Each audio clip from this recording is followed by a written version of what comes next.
Hi everybody, this is lesson 4.2. It's polynomials and linear factors. So we're going to talk about polynomials and some things you can do with linear factors of them. The objective is students will write polynomials in standard form given their linear factors or their zeros. So to start out, we have to talk about what linear factors are. When you write out a number, and you did this when you were in elementary school most likely, you could write a number and write it as its prime factors. So for instance, 6 is 3 times 2. Polynomials, you can do the same thing. You can take a polynomial, x squared plus 4x minus 12, and write it as a set of linear factors. So in this case, it's x plus 6 times x minus 2. If you multiply those together, you'd find that they equal x squared plus 4x minus 12. And they can't be factored any farther. You can't take anything in common out of them. So they're like prime. So what you can do is you can write any polynomial as a series of linear binomials multiplied together. Now in this lesson, we're going to be going from those series of linear binomials and finding out what the standard form of the polynomial is.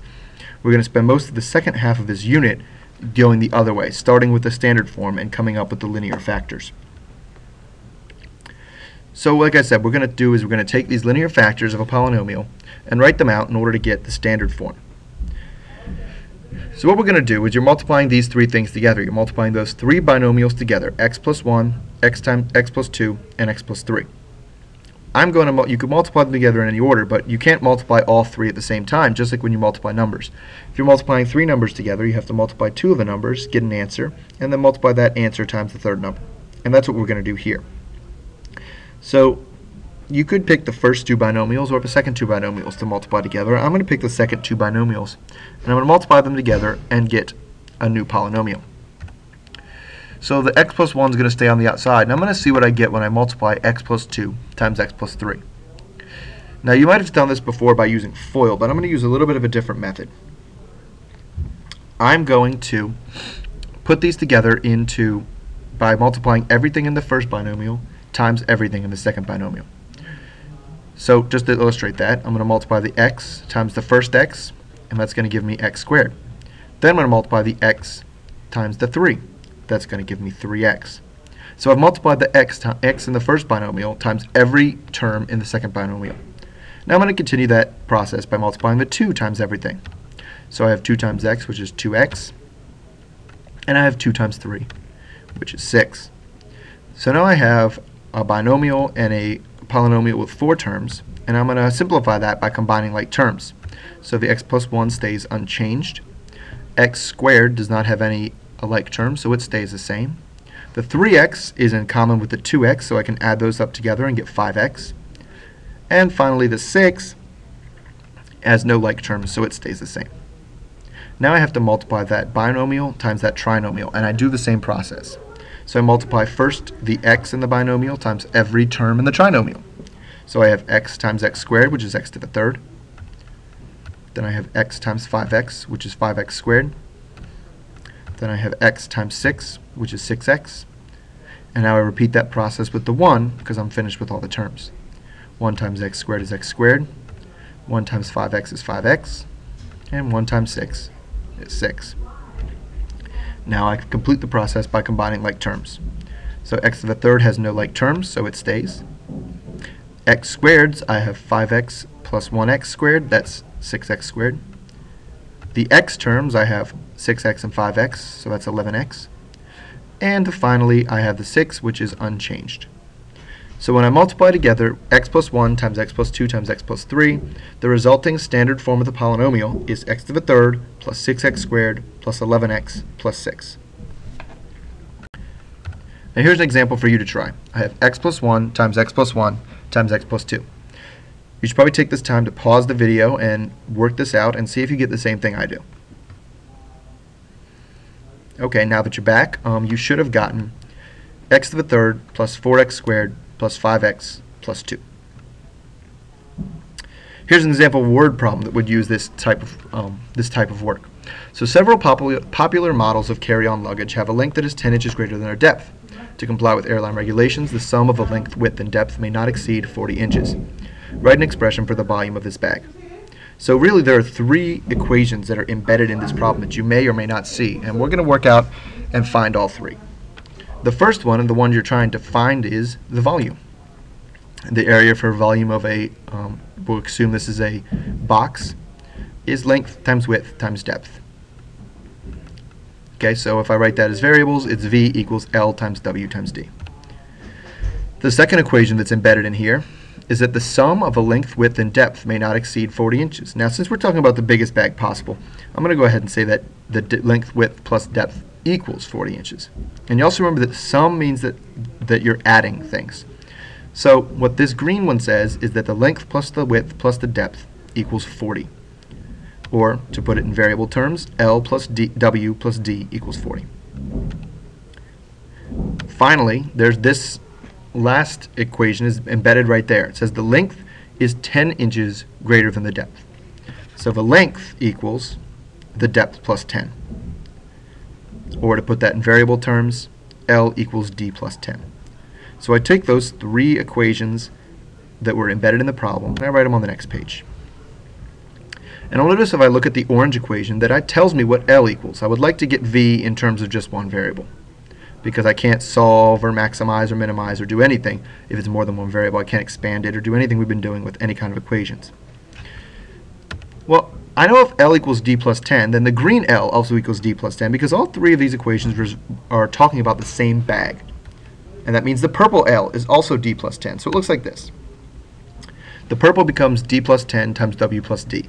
Now, since I want to make sure that the addition is done before the multiplication, because L is its own thing, I have to put that in parentheses. But since on the green one, it's just addition. I don't have to force addition to be done before addition, so I don't have to worry about the parentheses.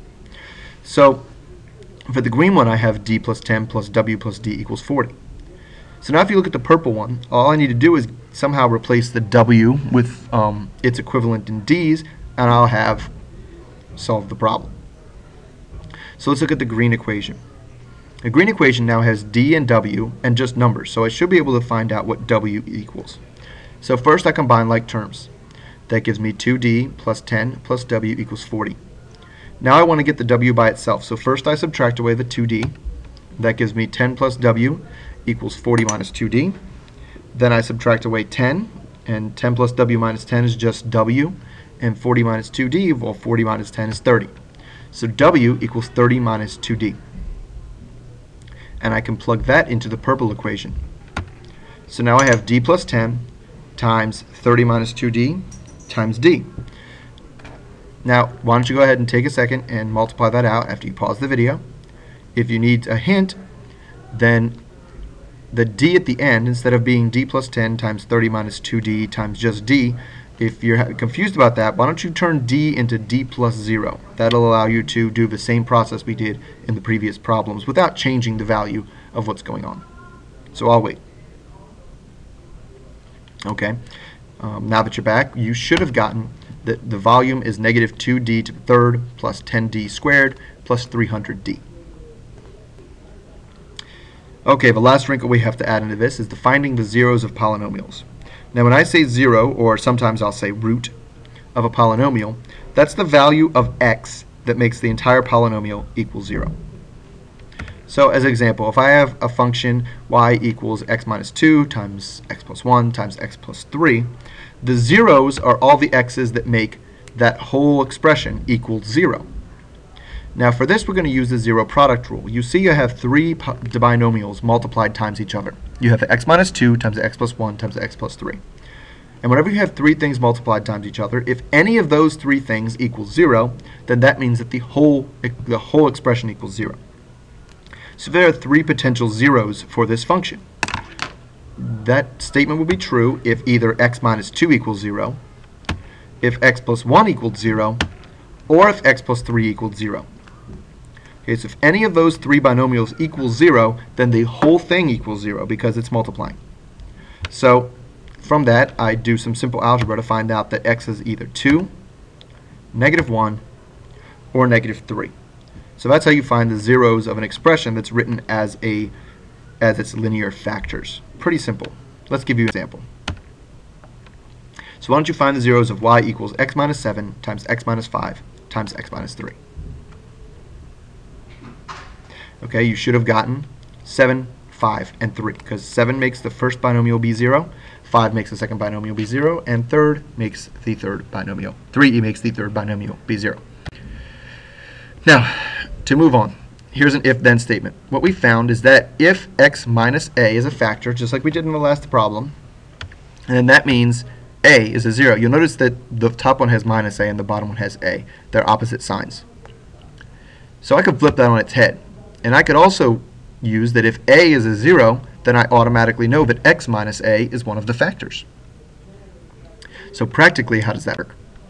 Well, if I said write a polynomial function that has zeros at -2, 3, and 3, and I want to point out there that the same 0 comes up twice, 3 and 3, it's a repeated root, and that's totally fine. So I know that -2, 3, and 3 are the zeros, which means I know all three of the factors. It's x minus -2, x minus 3, and x minus 3. Because remember, if a is a factor, then x minus a is if a is a root, then x minus a is a factor. So I just changed one thing up there. X minus -2, I have a double negative, so that makes it plus.